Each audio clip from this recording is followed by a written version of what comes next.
Hello everyone, welcome back to a new tutorial video on how you can sign in for a online banking account on Giants Bank. Before starting this video, please make sure to subscribe and to press the notification bell icon to get updated. So let's get this video started. First of all, you need to open any web browser on your PC as I am using a Microsoft Edge for this. Now go in for new tab and search in for a giantsbank.com and press enter. At the official webpage of Giants Bank, you can see the option of login on top right side of the screen. You click on login.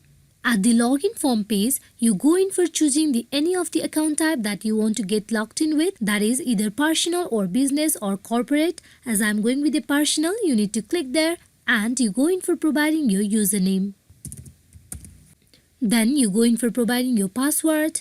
Here, after you provide both the details, that is your username and password, you simply click on sign in where you will be able to get directly logged in into your online banking account of Giants Bank. Just in case if you forgot your password of the online banking account of Giants Bank, you need to click on the link given that is need help. Once you click on it, you will be redirected to another page where you need to follow the further instruction that has been provided. Then you will be able to have your password. Hope this video is fruitful for you all on how you can get logged in into the online banking account of Giants Bank. Thank you.